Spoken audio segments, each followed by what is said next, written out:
I'm Nick Heddy, and you're watching Beyond Live.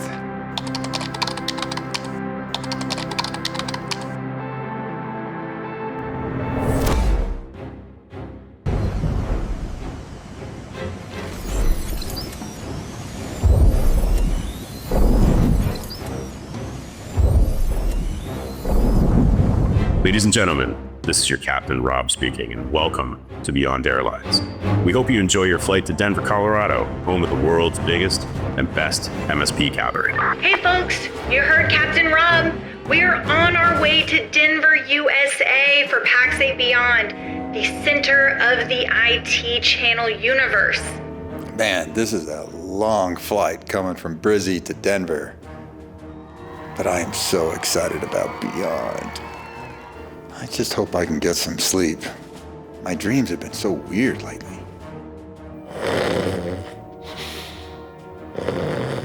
And welcome to the show!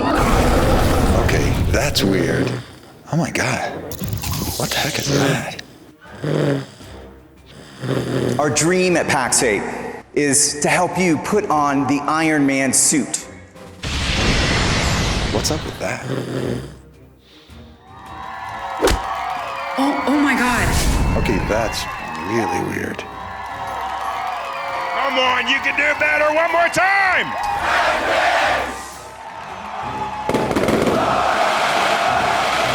Hey, Walsh, wake up. We have a show to do.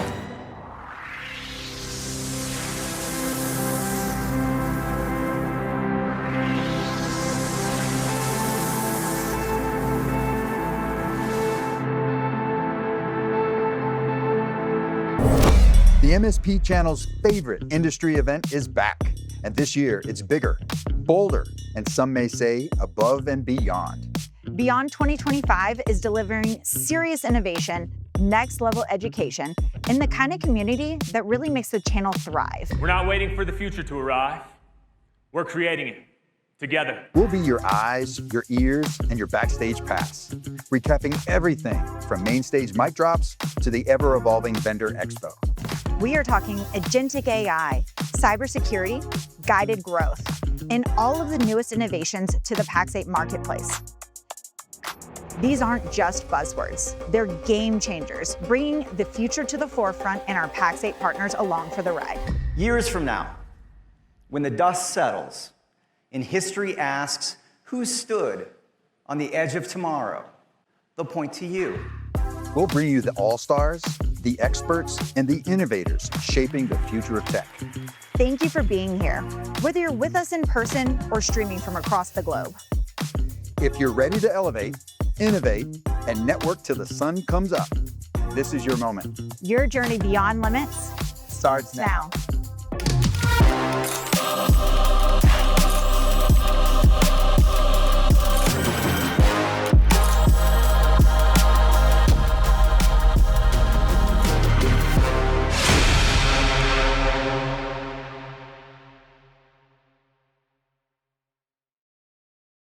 To start us off, I want to introduce you to our Chief Commerce Officer, the President of Pax8, and if a lumberjack and a supermodel were going to have a baby, it would be called Nick Heddy. Ladies and gentlemen, Nick Heddy. Good morning, Beyond! We like to share fun facts as a way of getting to know each other, so I'm going to share one of mine. On June 6th, yes, just a few days ago, a new channel partner entered our ecosystem. Her name is Harald, Heddy, my new baby girl, and I'm grateful to be able to share the stage with you today, and even more grateful to my amazing wife for allowing me. I found this quote from MLK, and I want to share one line: the fierce urgency of now. I love that, and it couldn't be more relevant, because everything we're going to talk about at Beyond, the pace of change, the rise of AI, the shift in how business gets done, isn't just coming someday. It's already here. And what we do now matters. Last year, I stood on stage and said, welcome to the show. This year's the start of something bigger for all of us. A new economy, a new model, and new possibilities for every partner in this room. You've already started building, and we're here to help you scale it. We're not waiting for the future to arrive. We're creating it together. That's why this year is different. With AI reshaping how companies operate, we're witnessing business models evolve in real time. And for a lot of people, that feels massive, disruptive, and even uncertain. But here's what gives me hope. In every era of transformation, it's the people who lead through it that define what comes next.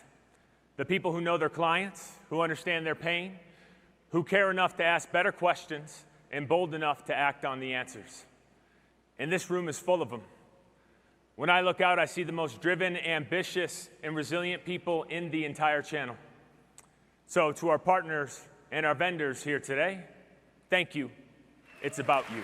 Our community has expanded beyond expectations. Today, Pax8 proudly supports over 42,000 partners worldwide. We serve more than 700,000 SMB customers, and we are reaching over 22 million unique users from 75 countries worldwide. And this effort has led to a year-over-year growth rate north of 40%.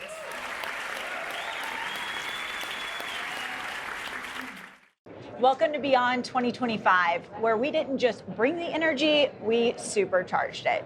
And yes, we brought in the hype crew. Big shout out to Henry and Jen. Thanks for kicking things off with us today. Super excited to be here. Thanks for having us. Totally the hype crew. All right, here's the deal.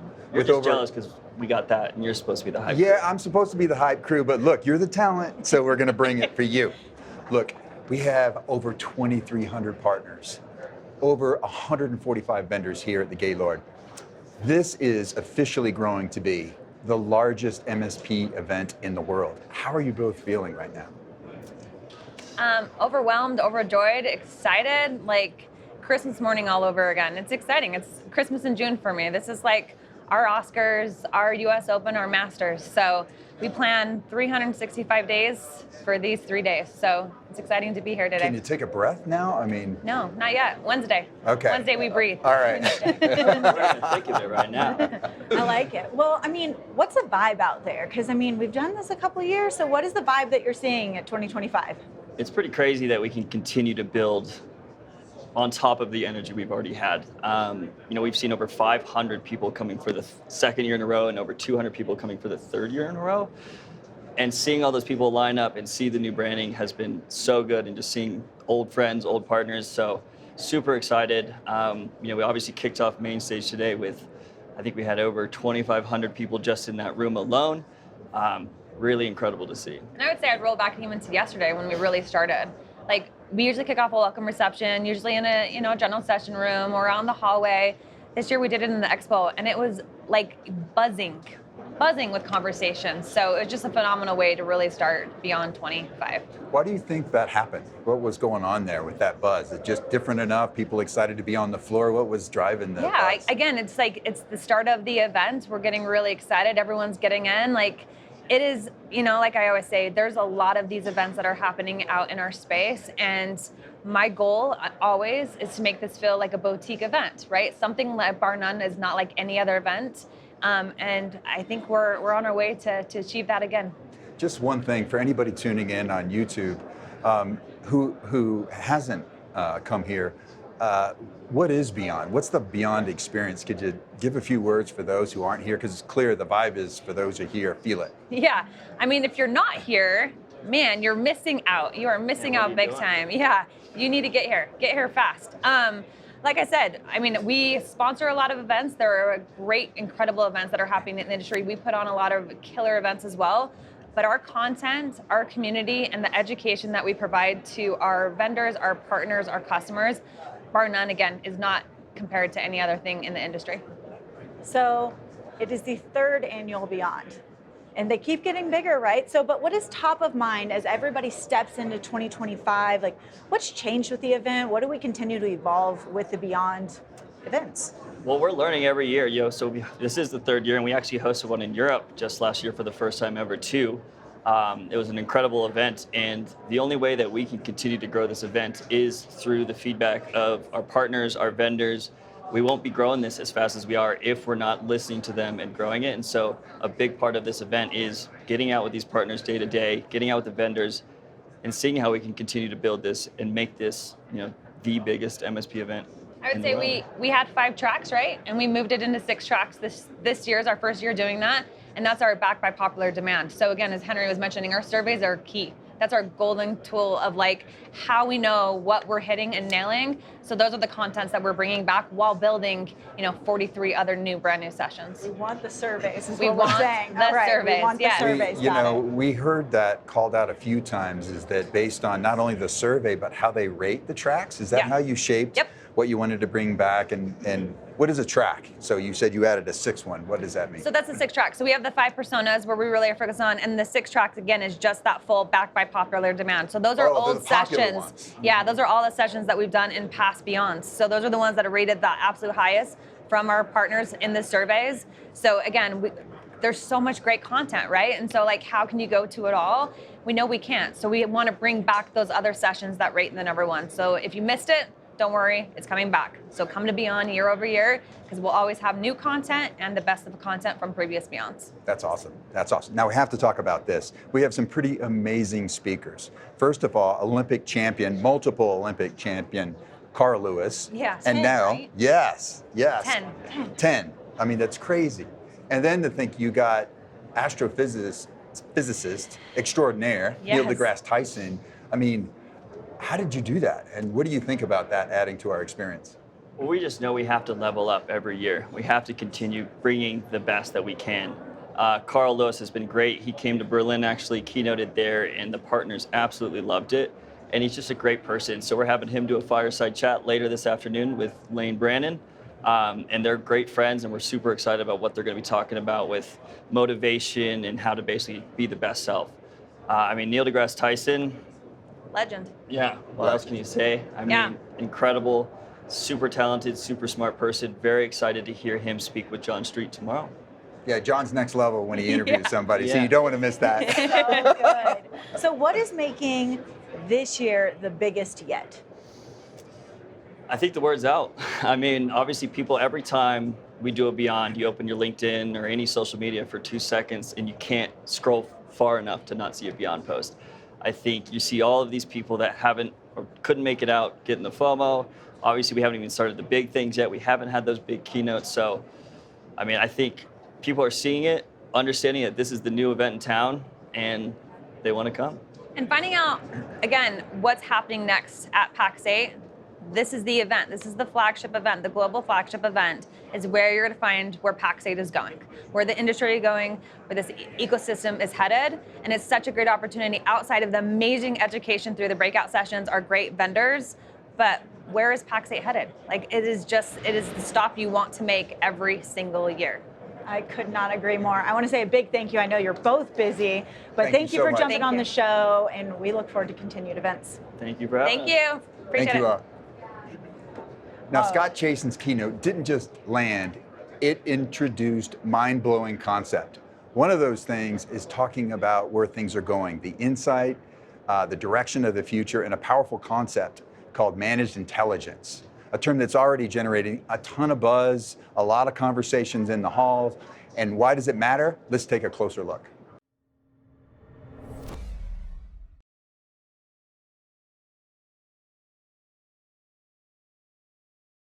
Today, I'm here to announce the next evolution of the industry you all helped build.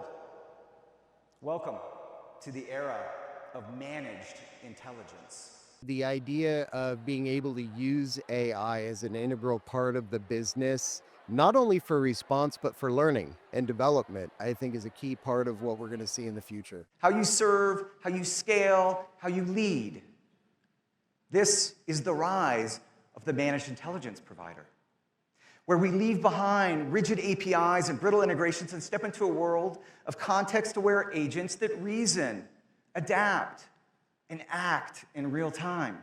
I think managed intelligence to me really is kind of the next step. You're going from services to just helping customers leverage different AI platforms and figure out how it's going to be best used in their business. So that's the evolution in the managed services, is just managed intelligence. The way you source technology is also going to change. You'll be able to discover, buy, license, and deploy agents like apps. Businesses will subscribe to autonomous workers. They'll mix and match task-specific agents like assembling a team on demand. And they'll even start to monetize their own agents inside global marketplaces. How does an MSP fit into that world? And so the managed intelligence thing is something we've been seeing come down the pike, in at least as a conceptual manner, of how does an MSP deliver services as AI and be an AI service provider. What Scott put out there was not exactly what we were thinking, but it's close. And as a managed intelligence provider, how can we have these solutions, these prepackaged solutions that we can deploy to our customers to empower them to use AI? And then how do we manage those solutions? How do we connect those solutions? And I'm very proud to announce the industry's first ever managed intelligence toolkit, purpose-built for MSPs to deliver AI solutions at scale and evolve into managed intelligence providers. We're integrating Microsoft Copilot Studio, Azure AI Foundry, Intra-Agent ID, and the Model Context Protocol directly into the Pax8 marketplace. That means agents will not only be built through Pax8, they'll buy through Pax8, orchestrate through Pax8, and scale through Pax8.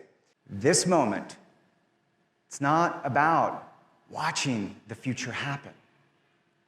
It's about building it together. Thank you.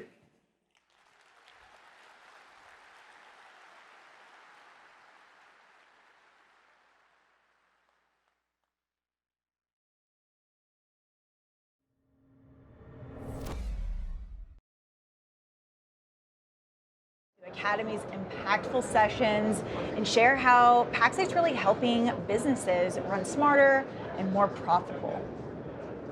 In Scott's keynote, he highlighted something called managed intelligence. And we just want to know, what does that mean to you? So for me, I've been around since the 80s, right? Yeah. And went through this transition from VAR to services, and that was like a major business transformation. And then we had to shift into managed services, and then we had to shift into the cloud, and we had a little stint with security. And this is the next complete business transformation. I would dare to say revolution that's coming at our partner community. It's a lot, and it was pretty cool. Scott, he's our visionary. He was talking about a couple of years out. He worked hard to say it's not very far out. It's right here. Yeah. But our world is to live in. Okay, what do we need to do with partners right now? So we're learning how to use it. What do you think, Amanda? I think honestly, it's about getting ready for it as much as it is about doing the thing, right? Yeah. Right now, so many people, it's almost coming as a surprise. And in Academy, we're trying to do the things that are going to get people ready to start seizing this agentic future that we're talking about, seizing this new frontier. So in Academy, we're really focused on, how do you get your data right? How do you do all that preparation in order to fully take advantage of all these opportunities? Like Rex is saying, it's going to be revolutionary. But if you don't have, your operations squared away, if you don't know what you're doing, you're not going to be able to take advantage of all those opportunities. Ducks in a row. Absolutely. Got it. Love it. Yeah. Love it. Yeah. From both your perspectives, how do you see it differing from managed services? Because there's a thread that runs through this, but what are your thoughts around that? So, in managed services, we all seek to become the trusted advisor, right?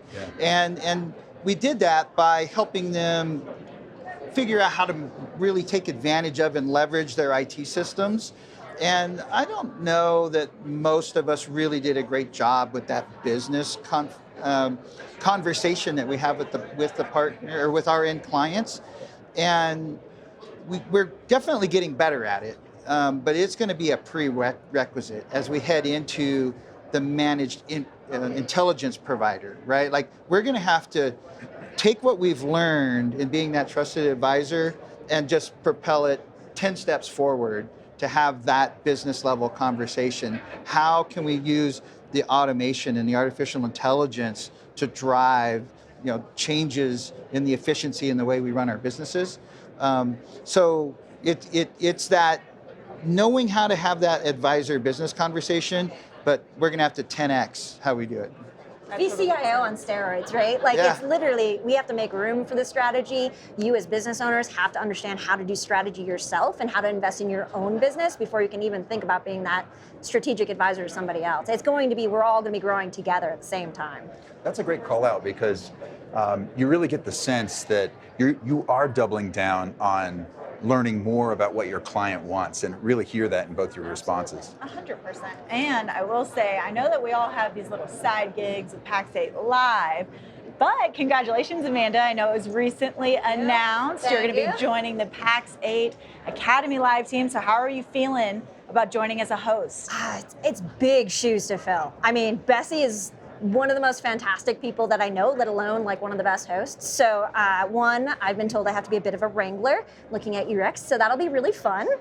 Keeping everybody on topic, keeping them, giving them a lot of fuel. So I'm really looking forward to contributing a lot from my side. I'm the director of Academy content, so I kind of have my fingers in everything. So it's gonna be really fun to bring all of those very timely, right on time resources to our partners and really just share some more. Yeah, it's exciting. It's gonna be great. Let's go Pax8 Studios. Right? Yeah. Amanda, could you tell us a little bit more about your session, wrangling your service department, how dispatching can save you thousands? Yeah, that seems really interesting. The outfit is interesting. Yeah, Are you wrangling? Oh, I see. You have the theme in front of us. I do. I don't normally do this. I was actually told by one of my team members that if I wear my boots on the outside of my jeans, people are going to mock me, but I'm going with the city slicker thing. No, so the dispatch is sort of my wheelhouse. It's my love. It was where I first started when I was coached by C-Level, back when they were C-Level before we were Pax8. And so it's really about finding the right person. A lot of times we ignore that strategic back of the house investment, finding somebody that can really boost your efficiency, save time, get your engineers focused on what they're supposed to be focused on. Not talking to clients, not worrying about invoicing, owners working on the business instead of fixing stuff. All of those things really, when you can trust somebody with that overarching view, with that canary in the coal mine, when they can point out the issues, recurring problems, all the things that we need to do to set up sort of that efficiency of service, it can be really, really powerful. I think MSPs underestimate the value that the relationship between the dispatcher and the end clients is created. Engineers aren't always great at the interpersonal stuff, but the dispatcher can really carry that. So I think it's one of the most important roles in the company. Oh, it totally is. Because Pax8 definitely differentiates. Like, we've got all these amazing resources, and Academy is definitely one of them. So can you tell us how Academy adds to that for our partners? Sure.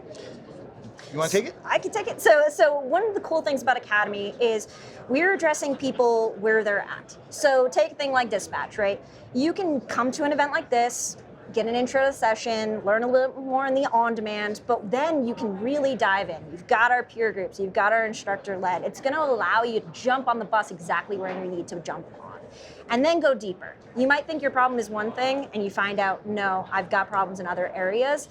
And the expertise that Academy brings to the table means you've got all of this support around you that's going to get you what you actually need to solve the problem that you actually have.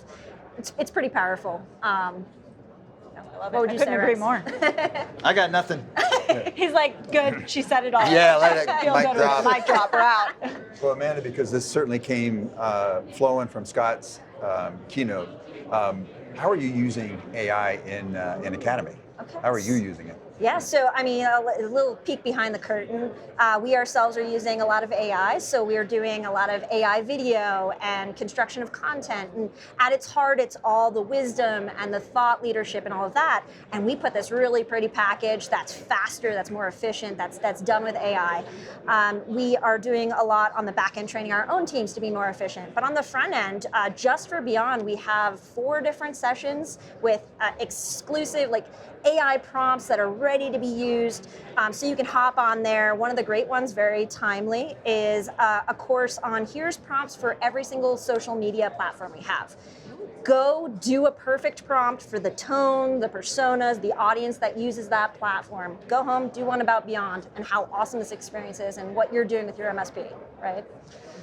Somebody told me to do a prompt the other day. It said, go in your Outlook Copilot and say, summarize my week in the form of a comedy roast. And it was amazing how Cool, I know what I'm doing. freakishly accurate it was.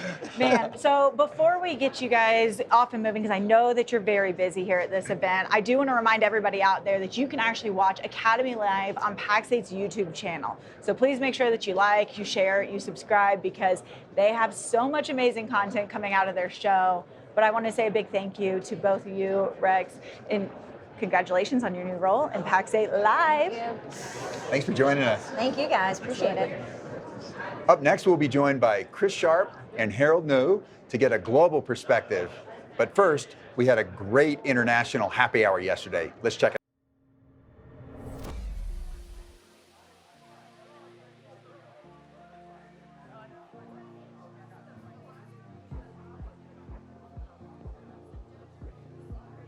Really excited to be here at Beyond 2025. The content is some of the best in the channel. Being able to get up and close with the Academy coaches, to learn a little bit more about their services, and just the education that comes out of it. It just spurs so many conversations that you can have outside around the campfire, or even when you get home, just with other peers within the channel.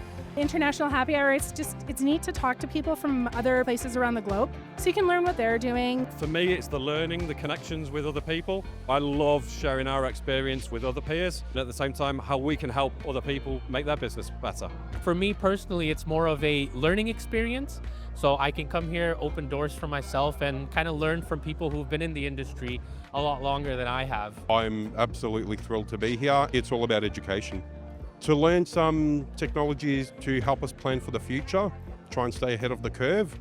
No issue that we have hasn't been faced by somebody else here at least once. My main focus, what I'm trying to get out of Beyond, is automation and AI. We always need to be cutting edge. I'm here to learn, so I want to be learning about AI and how it can directly impact our business and how we can help our clients grow. When I looked at the agenda, I was interested in the topics that would help me grow my MSP, market the MSP, look at our rates, as well as cybersecurity. Cybersecurity is big for everyone now. Staying ahead of it is a task in itself. The biggest growth in our market at the moment, I think, is AI. Cybersecurity, probably not as much, but close behind. For us, AI is always going to be there. It's already there. And I think it's just about, obviously, aligning your business, your operation, and your staff with your AI.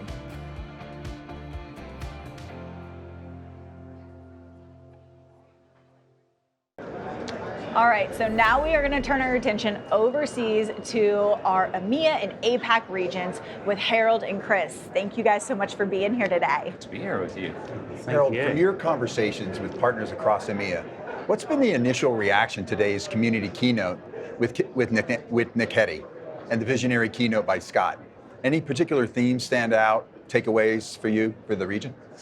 Well, I've had the opportunity to speak to at least 15 already. I was asking for some sound bites, so everybody's very thrilled to now finally put a word, MIP in this case, on what they feel they were about to become. So pure excitement, and yeah, I think it was very well delivered by both Nick and Scott today. I love it. So Chris? Yes. All right, so today, obviously the keynotes, they're resonating with partners, but how do you think it's really landing specifically in your region with everything that we have going on in this global momentum that we have happening? You know, it's amazing. I love it when we get the opportunity to have it Beyond. Our partners love coming here and they love seeing what is happening in the US. We're told that we're behind everyone else. We're a couple of months in Australia, we're maybe a year or two in other countries behind the US. And our partners get to sit here and look at it and go, you know what, we're not that far behind. There's things that we're doing that are pretty awesome. And honestly, listening to Scott talk about the agentic future, having people go, you know what, there are things that I can do in this. I can really step up. It's pretty exciting. We're going to lead it. Exactly. That's the way Asia feels, right? It's always, we can take this, we can take it to a new level. It's pretty cool. Yeah, you know, Chris, it seemed like Scott said more than once that this is a leapfrog moment for customers, but I'm getting the sense that you believe that could be true for the APAC region too. Yeah, look, absolutely, Ryan. You know, we we skipped over things like last mile wiring when it came to the internet, right? We went straight to cell phones in Asia. We're going to do the same when it comes to agents, and we're going to do the same when it comes to AI. We're already seeing it in parts of Asia. You've seen China jumping ahead. You've seen Japan doing some amazing things.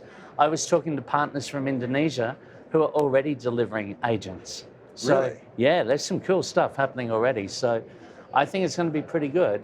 The Australians, of course, will do what they do, and they'll just sneak up on us all and deliver some amazing things.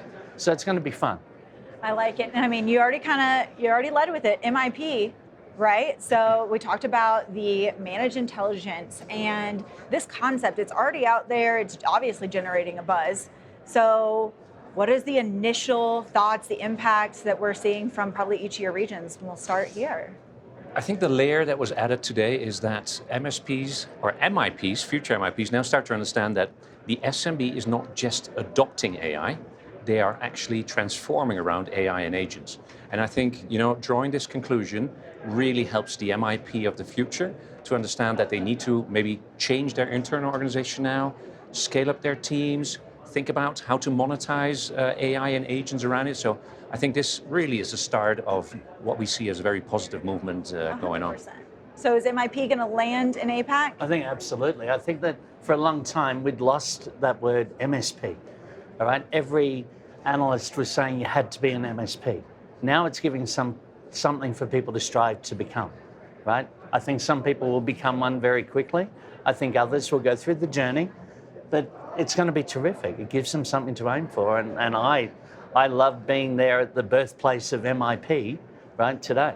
It's a big moment. It is. That's awesome. And speaking of the birthplace, the regions are a special place to try things and do things that can benefit from the rest of the world. Harald, Pax8's been running data and AI masterclasses across EMEA for the past 6 months. What have you seen in terms of partner engagement, outcomes, success stories that speak to the value of these sessions? Yeah, so the Data and AI Masterclasses were actually a build-up to today. So we've been developing content for our European partners in which we actually took them by the hand. Sure, we started with Copilot, but then evolved into the next stages. Told them, hey, this is how you could shape it. This is how you price your solution. This is how you take it to market. And we saw this morning in the keynote the great example from Nebula IT, who have gone through all of the stages of the Data and AI Masterclass and now actually are landing some pretty big deals with their customers, changing the roles internally and just having a good time. So they sell out within the hour, actually. So it's yeah. So it's cool. Oh my it's something that we're really proud of, and that we will be delivering back into the other regions as we speak. That's amazing. I thought it was really cool because I talked to them after the keynote, and they said their phone has been blowing up from so many people congratulating them on what they did. And a lot of people got informed about how you can take something you didn't know and really embrace it and not be apologetic about it. All right, so I know EMEA 2025, it's going to come up. We were in Berlin last year. We've got a new location. So can you give us maybe a little bit? Are you very excited? I'm very excited. It feels a bit strange though. We're Doesn't it? right here in the flagship event. But I can feel the butterflies already, thinking about Amsterdam. It's a home game for me, but that is not why we did it. It is because this is really at the heart of Europe. A lot of MSPs love to travel to Amsterdam, but we're already creating new content. I think we're 30-40% new content already coming in. And I think it's a great moment for us to kind of double click on what we heard today and kind of take our EMEA partners on that journey towards MIP. It is. I like all the hype. We also have a teaser video. I'm so excited to announce that EMEA Beyond 25 is headed to the Netherlands. Amsterdam, here we come. I'll be in Amsterdam. We are Beyond 2025. EMEA is held in Amsterdam. We'll be there. I've already registered and I've already got my ticket. So do not miss out. I heard that it's going to be great and we are signing up for that. Beyond 2025 in Amsterdam, and I already booked.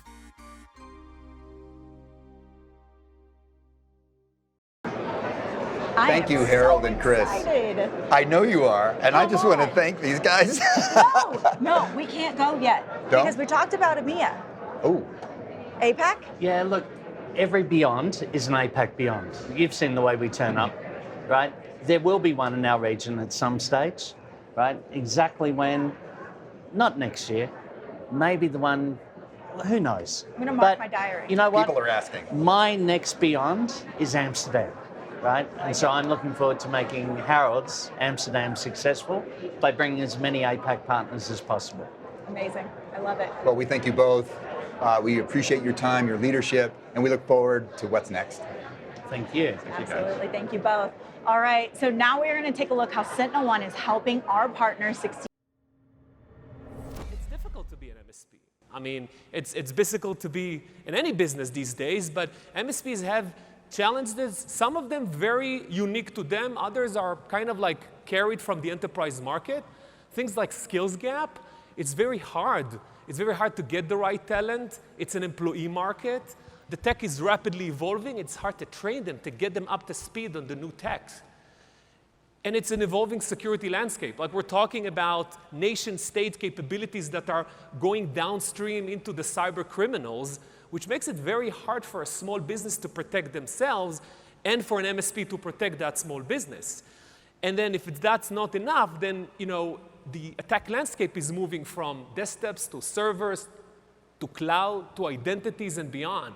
And you're kind of in the inflection of all of that. And then at the end of the day, you're a business. You need to stay profitable. And it's kind of hard to stay profitable sometimes where there's growing employee cost and employer cost, where you got noisy security solutions or maybe just too many of them. And that kind of hardens your bottom line. And I think that there is a way to change that. And the way to change that is basically based on everything that you started hearing this morning. A lot of it relates to AI, to autonomous nature of solutions, to hyper-automation, to the ability of kind of offloading a lot of that work to the tech. And the idea is that the tech won't replace you, it will help you. So our vision is actually something that was said very perfectly here on stage, even by Scott himself. It's the culmination of humans plus AI. The idea is not that AI is completely replacing humans, well, at least not in the near term, but the idea that AI is going to augment, power, and empower humans, where humans are the supervision layer to the AI. And this is not so distant future. These are things that are starting to happen right now. And I think that there is a good way for you to join on that journey. Nick was on stage. He talked about the urgency of change, the MLK quote. There's another CEO, used to be a legendary CEO of Intel. Intel is not in a great place these days, but back then, he was the person who moved them from making memory chips into making CPUs. Andy Grove said, only the paranoid survive. Look it up later.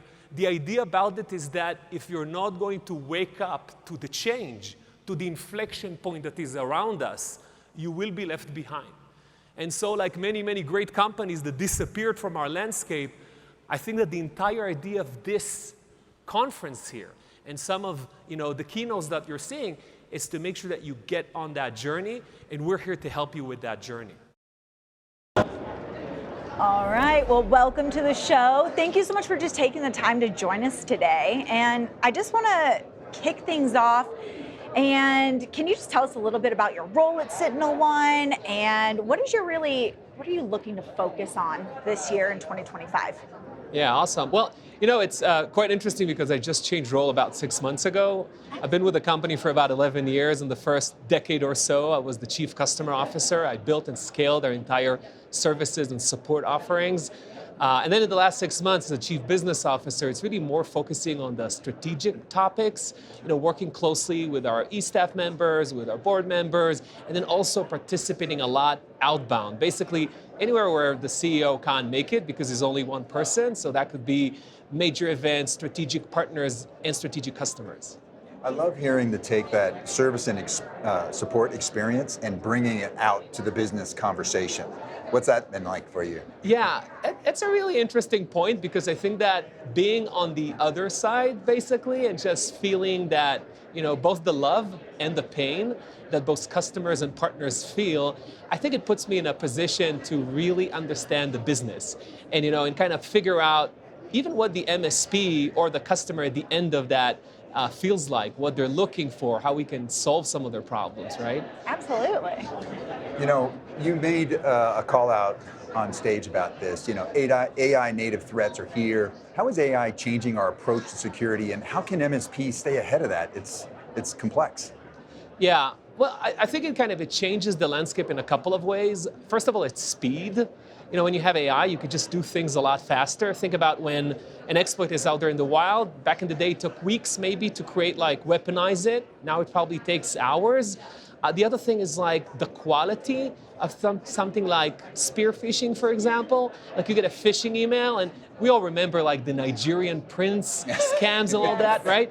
It was poorly written. These days, you can write any phishing email top-notch in any language that you want. So that obviously makes the attackers a lot, easier at side. And then if you look at the defender side, you kind of have to fight AI with AI. Otherwise, you won't be able to catch up with the speed or the quality, right? That's a great point. That absolutely makes sense. And so, from your point of view, what should be top of mind for MSPs, or I guess future MIPs, right now? Yeah, well, I think that first, it's really just to make sure that they're moving forward, that they're not standing still. I think that, and you know what, even Scott on stage said it really perfectly. Like, we are at an AI inflection point. We're probably in the largest revolution, that the technology industries have seen, either from the beginning of the PC era, maybe even earlier than that, right?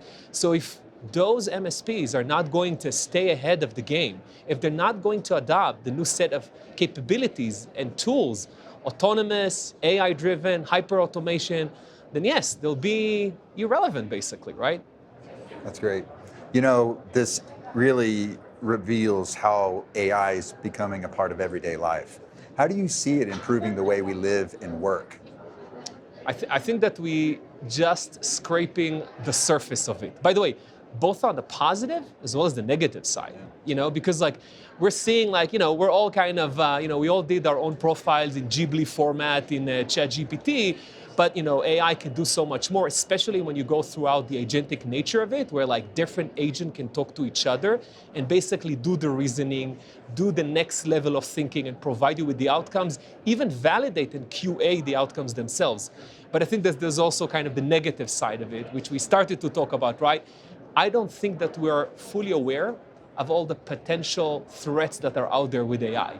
It's almost like the start of the internet era, and all we know about is port protocols and ports. We don't really know that there's applications and other threats that can derive from that, right? So you talk a little bit about the risk, right? And I mean, you said it, they have to keep moving.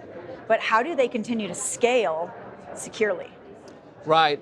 Look, I think that it all comes down to being able to utilize these technologies to scale in a moderate way that kind of brings the qualities of AI to bear. They have to probably consolidate platforms in order to do that. They have to go with solutions that are a bit more proven and battle-tested, perhaps, because otherwise it will be really difficult. How would you know where to go? And I think that maybe some of the things that Pax8 is doing really well is really highlighting the top of breed type technology. So MSPs have actually a lot less to worry about because you guys are vetting a lot of the techs that are getting into your marketplace. So I think that would be a good way to go. Because of that, when you look forward, what do you hope we'll be talking about at Beyond 2026 in terms of cybersecurity progress then? If we're shifting, where do we shift to? What do you think is going to happen? In all honesty, I think that we're a little bit ahead of the partners in that sense, and I wish that they will kind of move a little faster maybe because we're already talking about AI and agentic nature and robots on stage, but the reality is that many of the MSPs are still stuck with legacy antivirus solutions or archaic MDM solution. And so I think that what I'm hoping is that by next year, maybe we've seen a lot more movement from like legacy antivirus to EDR, and then the folks who are already using EDR maybe do that next jump into an AI solution, kind of like the managed AI defense package that I showed on stage, something that makes things easier, brings a lot of those capabilities together, makes it more accessible for the MSP to go that extra step. You know, that really triggers a few themes here about what's next and don't wait. So I hope everyone hears what you're saying. You know, time's of the Great essence. advice, yes. They got to keep moving. I just want to say thank you so much for your time and your insights and just being here with us today. Oh, thank you for having me. coming. Absolutely. Alrighty, up next, we're going to highlight one of my favorite panels at Beyond, Women in Tech. So let's see what the attendees had to say about it.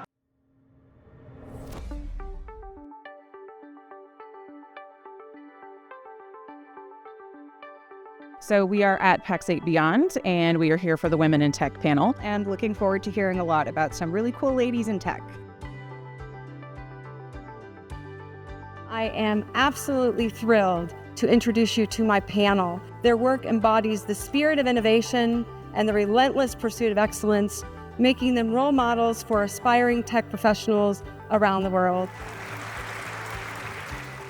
I've been in the industry for about 15 years and it's become more balanced, but I always wanted to be a little more balanced. I got my start in the tech industry because of a natural curiosity for technology. We just came from the Women in Tech. It's actually my second year at Pax8 Beyond. It is amazing. It was a standing room. Oh my gosh, it was so awesome seeing how many people showed up for it. I think one of the most interesting thing is that the room is obviously filled with women because it's for that. But the whole back of the stage is filled by men are trying to get probably a little bit more knowledge and making sure that they are catering to the different segments within their own companies. Hearing their stories felt very personal. To me, ambition means really just striving to be my best. And not anybody else's best, but what is my best. Biggest takeaways are they were owning the work-life balance. I have always aspired to enjoy what I do so much that they commingle naturally. The conversation is really important and impactful, but it's also showing like how invested people are to having this conversation. I thought it was a great opportunity. I've been very fortunate in my career to have a lot of women that were mentors or that I was able to look up to. And I thought it was great to have an opportunity to come and celebrate women and give them some of the props and uplift the women that I've had a lot of respect for in my career. It's really good seeing more women in tech through the years because it means that it's less scary to people who are coming to it fresh. It's really important to feel like you're not alone. We deal with a lot of microaggressions, biases. Being a female in a very male-dominated field, you get the typical looks like you don't know what you're doing. I deserve a seat at the table. Try things that you haven't tried before. Fail at things frequently because if you're not failing, you're not learning. We have the same ability. We have unique gifts that we bring to the table. It's something I would tell my younger self and I tell my child every day, like, do it. Encouraging young women to be in tech, having a daughter myself, I think just giving her the ability that she can truly do anything that she wants. So just get involved and experiment with stuff even if you feel like you don't belong, you really do. All right, ladies, welcome to the show. And I just want to say a big thank you to each of you for being here today. And I want to say congratulations because you won the Women in Tech actual award that we had yesterday. So thank you just so much for being here. And it was just so much fun to see. But I guess we'll just kind of kick it off. And so, Jennifer, when you think about what it's like to be a woman in tech today, what stands out? Is it progress, challenges? Like what comes to mind? Yeah, so being a woman in tech today, I think has evolved a lot since I started in this space, over a decade ago. There's more of us in leadership roles. I think that it's a really exciting time to be a woman in tech. It really has evolved and changed. Absolutely. And so Lisa, please. I was going to say there's still some challenges, of course, but I think we're getting to a better place, and I'm excited for my daughter and her future of what it's going to look like. I mean, you ladies are trailblazing it for us. Like, it's amazing, right? So, Lisa? Yes. In your opinion, What can organizations do to really help build that inclusive workplace, that we have that respectful environment? Yeah. So I think I talked about this a little yesterday, but I think it actually starts with culture. I mean, a culture of inclusion and definitely equity is important, but I also think you have to have like intentional acts as well. So sponsorship is very important, like folks who recognize talent when they see it and try to help cultivate that talent and advocate for, the next level for those folks. And then I think also just mentoring programs and things like that to be intentional about trying to support women in the technology industry. I agree. And so when you say sponsorship, how does one go about finding a sponsor? I know. I know, right? It's really important because it's interesting because in many ways, I think having a sponsor is much more valuable than having a mentor. But I think it's like show up every day, do your best work, and then folks will recognize that, this is someone who we value in the company. And then if you develop a relationship with a very strong leader, ask them to be your sponsor. Ask them, what you could do. Again, that ask, but ask someone that you value, how they move in the organization, to be your sponsor. Yeah. I love it. I love it. All right. So Carrie, it's changing. If it's not a show, it's not a tech conference, if we don't say AI, there's automation, there's tools, and everything is just changing in the way that we work. But what are you excited about? It's always been changing. I had this conversation with my team at Pax8, and we all reflected on the amount of technological change we've seen. And I remember the introduction of the fax machine. I remember the introduction of even FedEx shipping documents overnight. So for me, this is just one more wonderful tool that's going to enable us not just to become more efficient and effective at our jobs, but also really, truly let us focus on the more interesting parts of what we do. And so I'm really excited about that. It's just another step. You get to look at like, hey, I want to double down. I'm really good at this. I don't want to do all this. Right. But I can really. Right. And I can have information at my fingertips quickly that I can rely on as fast as I want it. So amazing. It's amazing. Amazing. All right, Lisa, we're coming back your way because AI is advancing rapidly from Microsoft, so I got to put you on the seat here. So what kind of skills do you think are going to be really, really important in the next few years? Yeah. Well, just for the change management, I think adaptability, right? Just to understand there's lots of new things happening and coming to the fore, and figuring out how you adapt, how you do your job, how you look at, career progression and everything in the new environment will be very important. But I think what I'm really excited about is creativity. I think the agentic kind of future will have us focus less on just like tasks and more on outcomes. And so in that, I think there's an opportunity for people to really redefine what they want to do, because just getting the facts will be you can be an expert at almost anything. So it's amazing. I'll give a short example. My boss lives in Florida, and the water went down with one of the hurricanes, and he looked up with Copilot how to build a water tank. And he built a water tank for his family using Copilot. So, just the expertise will be there, and you could start a business doing that. So just wide open, the future, with this agentic future. So creativity is your only limitation. I love it. All right, Jennifer. So we get really excited about AI and the innovation and all the great things it's going to bring. But, all right, we know that there's a chance that roles could change. So when you look at it, where are we looking and really seeing opportunities for people to grow? Because I don't think it's all doom and gloom. I don't think that people are going to come in and just mash jobs. But where do you get excited about the growth opportunity with AI? Yeah, for sure. I agree with you. I don't think it's going to eliminate jobs and we're all going to be replaced by AI. But I do think it's going to evolve. And like Lisa said, it's going to get more creative, and we're going to be able to grow and learn in different areas that we wouldn't necessarily have probably capacity or time. I would also say I think that it's going to allow mundane tasks that we do to be replaced and allow for us to have more important tasks to do. So I'm really excited for it. All right, I love it. So, Carrie, I need some advice because maybe we got some new girls that are coming into tech. Like, what is just some advice that you would give out if somebody is looking to maybe enter? Like, do we need to check every single box on this? Absolutely not. And we absolutely need more women in tech.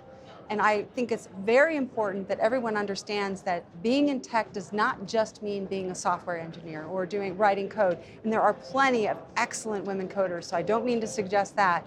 But I do mean to say, if you're a German major or an English major or a whatever, and you're interested in an exciting career where things change so fast that you can learn something new every day, this is the place for you. And we really, really need more women in tech because we need that diversity of view and skill and approach to solving problems. So what I would say is come on in.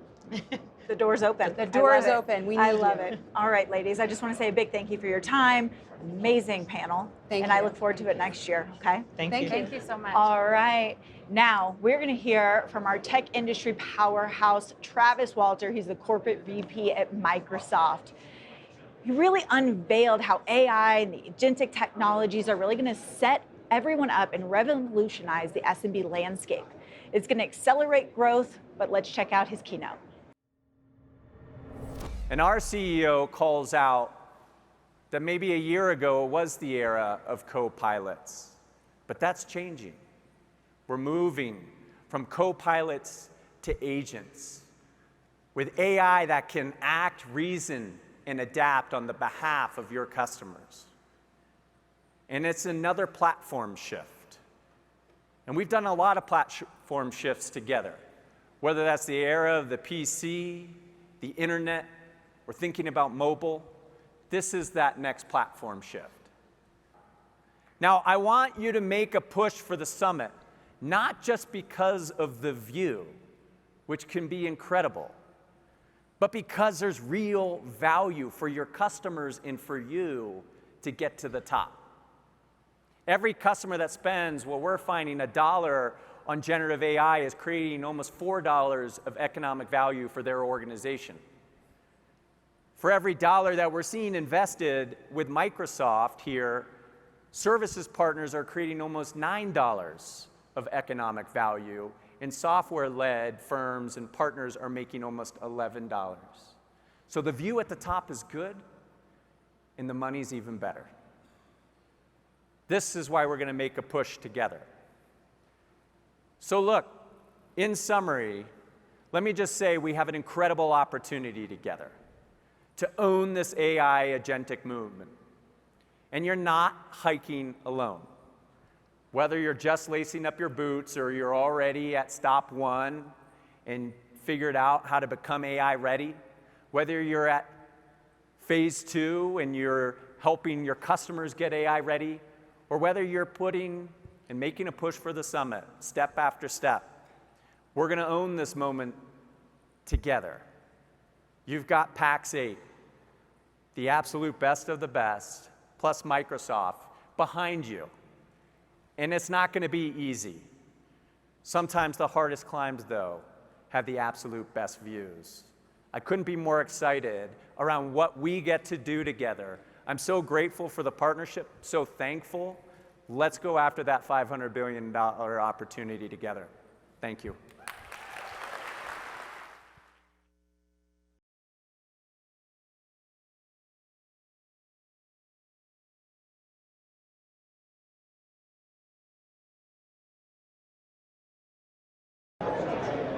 What an amazing keynote, and I know you might have seen it. If you are playing Capture the Flag here at Pax8 Beyond, you now have officially found Travis Walter. So big thank you, Travis, Michelle, for being here today. We appreciate your time, but let's just jump right in because I want to start with an intro. If you could just share, what do you do at Microsoft?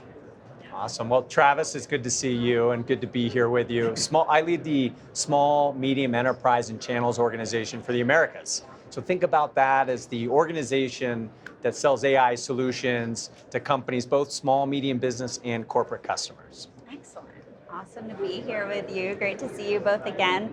I'm Michelle Curtis. I lead the worldwide distribution channel at Microsoft and our indirect partner strategy and sales execution. So I love being able to engage with these partners because this is the heartbeat of Microsoft and how we ultimately serve our 700,000 customers across the globe And together. they're so excited to see all of you from Microsoft here. So just a big thank you. A lot of Microsoft love in the house, for sure, for sure.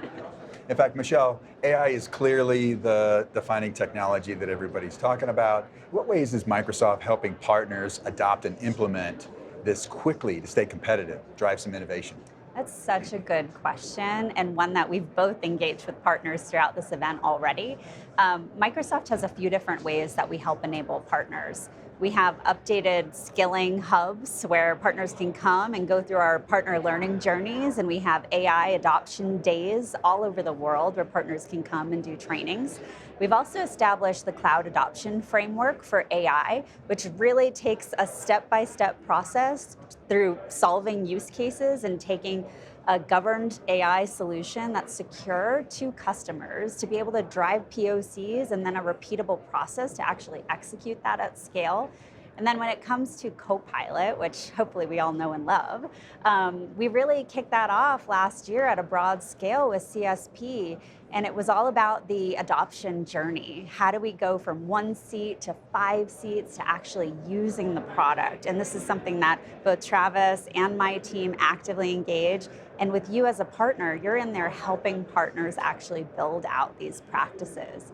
But another piece of it, and even more important, is that all of your partners that are selling Business Premium today, they actually have a free version of Copilot called Copilot Chat. So the real opportunity is going out and making sure that partners are calling your customers and saying, do you know that you have access to this free AI tool? You already have it. Yeah, use Let's it now. start using it today and build out a practice that's secure and that gives you access to these really enterprise-grade tools at your fingertips. And it drives the point. Just start using it now. Yes. Get out and get comfortable with this. Exactly. Absolutely. So we said Copilot, so now we're going to come to you, Travis, Yeah. because with Copilot comes security. That's right. So it's going to continue to be top of mind, but it raises a bold question. Yeah.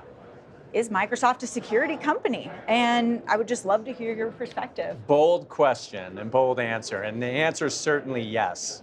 You know, Microsoft, I think from Satya all the way across the leadership, has set security as the first #1 priority across the company.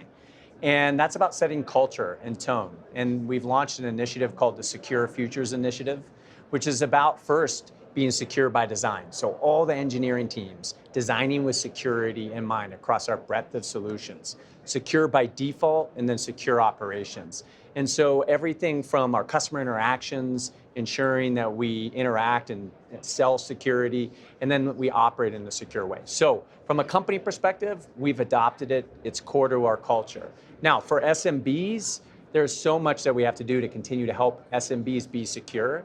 And in this era of AI, it's a huge opportunity. And it's confusing and it's challenging to think about how do you navigate the threats and the cyber attacks that are growing at an increased rate. And so with Microsoft, we got some great solutions. Talking about Microsoft 365 Business Premium, security is built in versus bolted on. And that's a really important distinction. We've got Microsoft Defender, we've got Microsoft Intune, and then Microsoft other solutions that are really, really valuable to helping people get secure when we start thinking about this era of AI. And having that foundation is critical for small businesses. So we're all in, and we're all in to helping our customers and our partners get secure. It seems like you can't separate it. That would affect adoption, so it makes sense that you say that. Really appreciate that. Now, Michelle, Nicole Deason recently published a blog outlining some key changes to Microsoft's CSP channel. Could you give us, a flavor of that, and how is it designed to help partners and set them up for long-term success? Yeah, absolutely. That's a great question. And I just want to say that we're here to support our customers in the best way we can. And that is through a healthy partner channel. So that means we're looking to have the best and brightest partners with the skills, capabilities, centers of excellence, pure, strong services delivery capabilities to support our customers mutually. And that's essentially what these changes are putting in place. We want to make sure that we have the right amount of partners that are direct with Microsoft, so we're raising the standards to be a direct partner with Microsoft. And for our distribution and indirect partner channel, we're up-leveling what it means to be a distribution channel.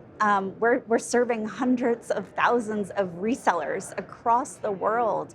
And as a partner like Pax8, we need to make sure that you have the capabilities, the skills, the platform, the marketplaces to effectively serve the hundreds of thousands of partners that sell to millions of customers across the globe. And that's really what it's all about. It's making sure that we have partners that prioritize security, prioritize platform, prioritize innovation around AI capabilities in those platforms, and really going to market. So how do we do this at scale? And it's with the right partner channel, and that's what this is all about.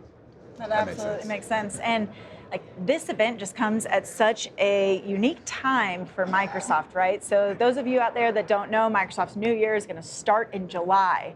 That's right. We are winding down quick. We are in a full sprint to the finish line here, but we're also planning this next year. So I'd love to hear from each of you. What are we doubling down on? What are those core focuses? I know it's agentic AI somewhere in here, but what else should we really have in our view? Well, that's a great question. Look, we always get feedback from partners like, could you have some consistency, Microsoft, year to year? And there's going to be plenty of consistency in terms of our focus. So those 5 business priorities that we talk about a lot with partners like Pax8, they're going to continue. It's about getting a Copilot on every desk with every customer and expanding Copilot chat. It's about driving AI design wins, but agentic and driving agents. Third, it's about cybersecurity and landing security solutions. Then it's about migrations, and let's not forget the core of Microsoft 365, Business Premium, and the opportunity there. So those 5 things will certainly stay very much a core focus. And then we have a lot of opportunity, though, to extend through partners, and that's a big area of focus for us as well. Yeah, just to echo that, the priorities are key. I think it's going to be a year of simplification and aligning to solution selling, which is what you and your partners do every single day, and really wrapping around services around that solution sale. So you'll see a lot more, I think, of that when we come into FY26.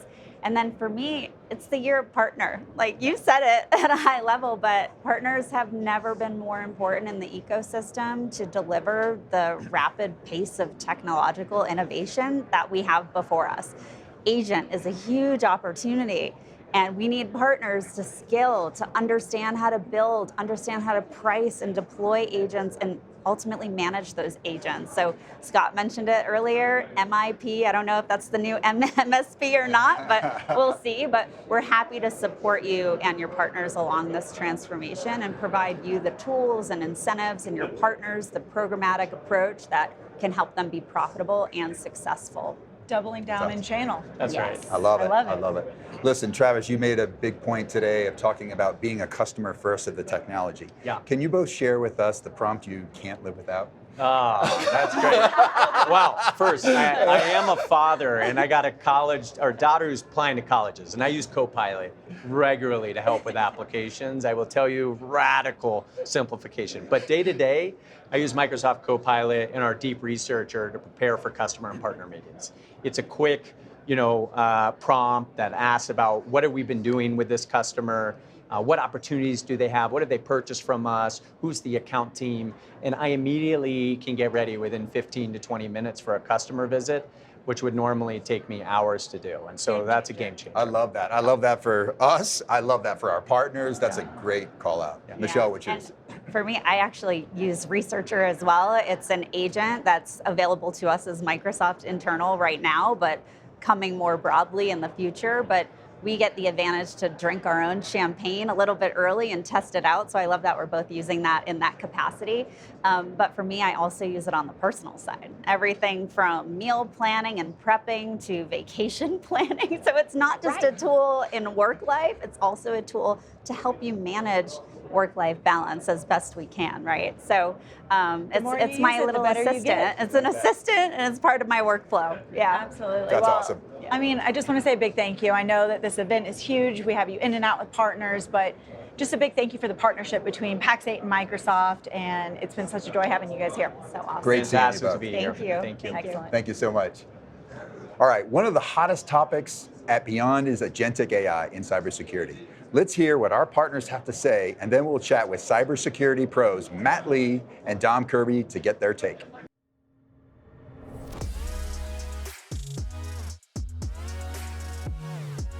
My reaction to the session is there's a lot of AI. Everything is AI. But we understand it's the future, and so what we really ask God, how does it actually apply to MSPs? You sit in there and your brain just starts going a million miles an hour and you're like, oh, I got to learn more about this stuff. You think about AI, you think about it as a tool, but now we're starting to really integrate it on having it on the machines, having it work in step with you versus just being something you kind of interact with it. It actually aids you day to day. Or we're looking to engage in the latest technology, become as efficient as possible to support our clients. Looking for ways to bring that into our customer base and figure out how we can apply that to the business. We're embracing the AI world. We're embracing Copilot. I love the fact that Microsoft is here. Being able to build these agentic AIs that are focused on cybersecurity is critical to having that specific agentic AI look at the fingerprint of that company, understand what is real, what's not, and how to expand that visibility that makes sense for that specific customer. The fact that we will be able to spend more time working with humans and actually get the robots, if you will, the AI to do the real work, the dirty work, the boring work, the admin work, and sometimes even the really, really high-level intelligence work, is really nice, because what I enjoy about the MSP space is being able to sit down with clients and have a conversation and help them with their business, understand their issues, heck, even help my own business, right? Become more efficient in my own. We're at like just the cusp of something that is yet to come. You know, you have to start somewhere. And I guess that's what I'm learning next, is where to start. That's why I'm here.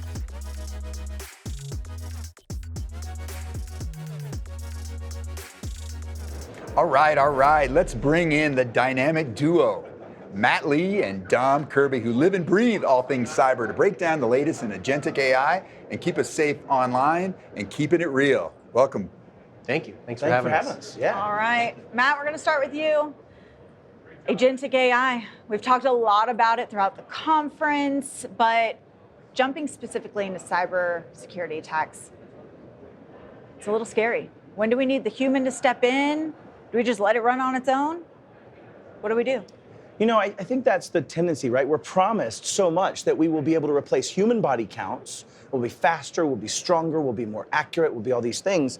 And that is the agentic future. I truly believe that, or I wouldn't be betting so hard in this. But that said, when we think about an agentic aspect taking action from a cybersecurity perspective, right, as its own running agent that gets to do something, when there are hallucinations, when there are uncertainties, when there are other things, and I think for me, using agentic should help the human. It should make us find things faster. Great example is there was a talk about defending black hat and what it takes to defend black hat when you're looking for a needle in a needle stack, right? Not necessarily a needle in a haystack. They all look like bad things. What's the real bad thing in this scenario? Agentic would be really tough at getting that super accurate, but it might get it down to where I have a third of the work to do, or better context, or better understanding, or helping me know something I'm not familiar with as a technician or as a responder. I might have enough context built in from that of the things it does know well. So I think that's the purpose of agentic response from a cybersecurity perspective today, it is having FTEs and having bodies that you don't have to pay of non-human identity, at least in the same way we would normally compensate a human. But it also brings in a capability that we still have to manage, and we still have to give feedback loops, and we still have to ask how it got to that conclusion. We still have to be able to make some choices potentially, because we do care about the business, and we want the business to function, and we don't want to stop people from working because we made wrong guesses, right? And it's kind of that balance there, in my opinion. Dom, could you draft off of that response and give your perspective on how agentic AI can help us spot cyber threats faster and more accurately?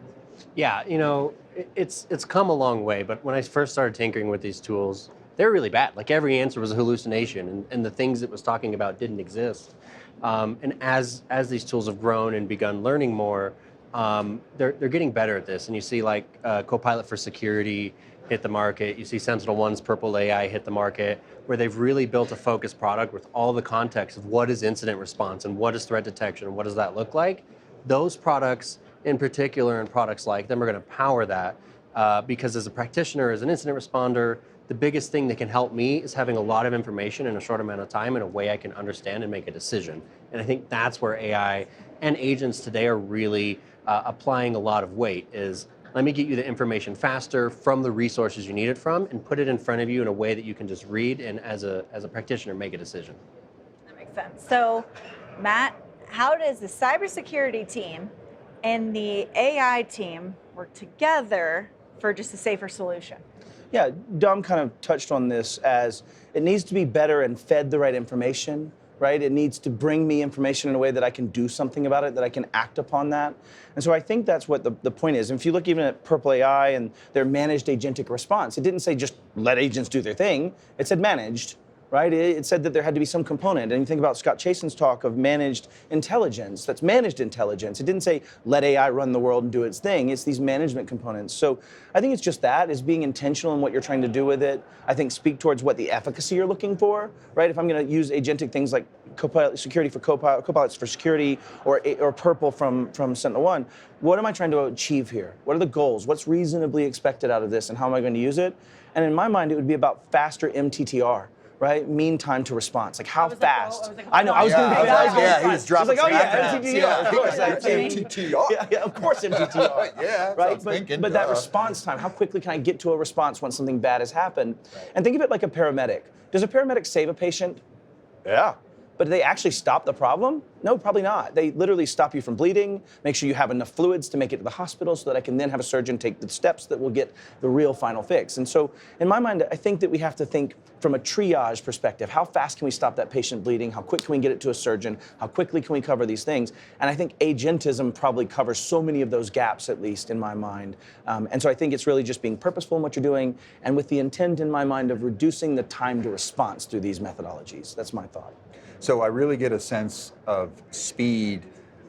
You're using a digital workforce to help you do something.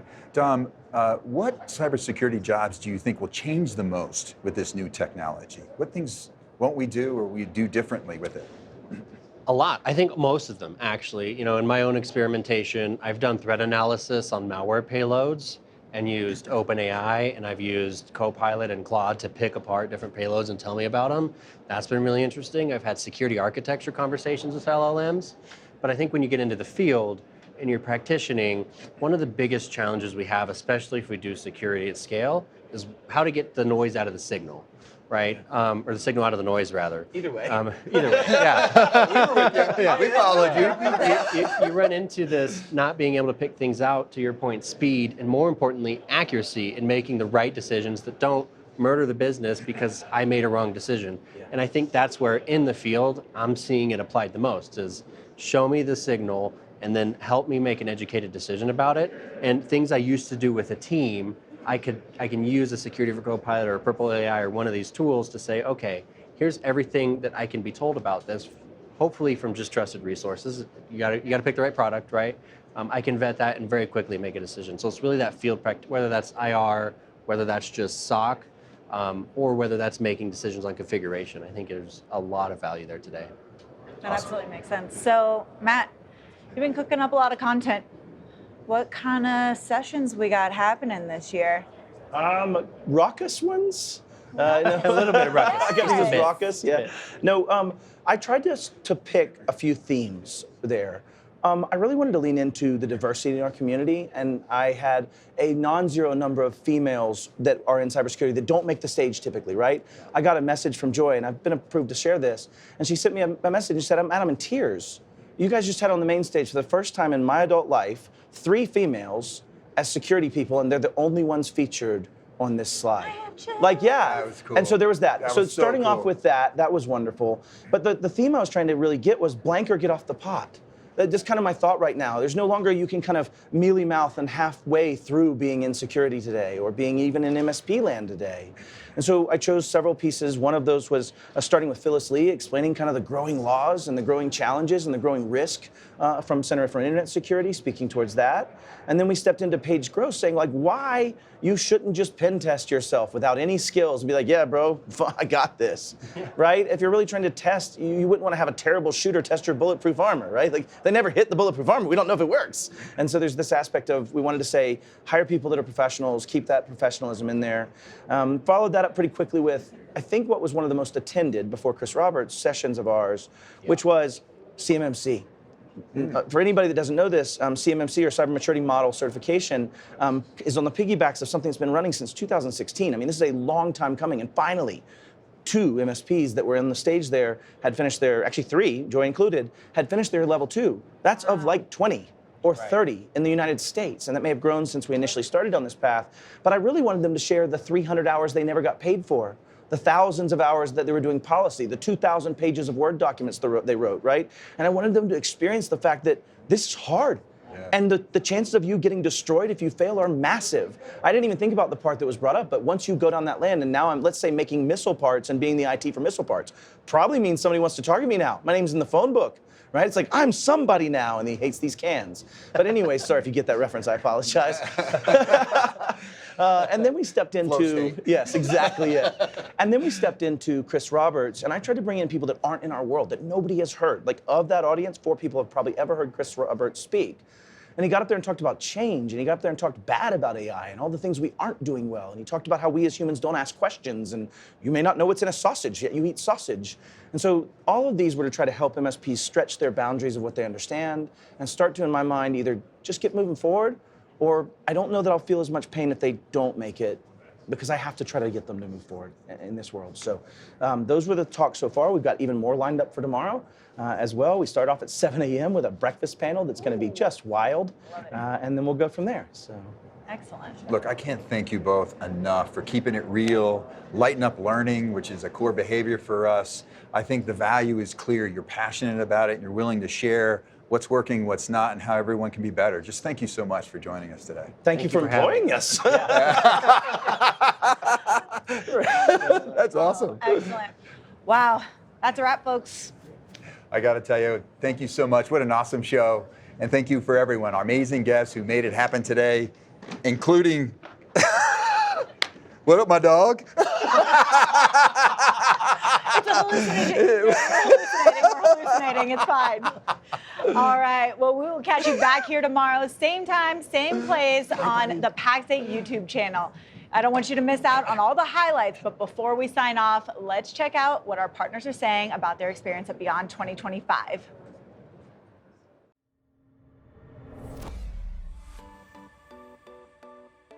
I'm just amazed to be here. This is my first time here, and I'm overwhelmed. And I'm blown away.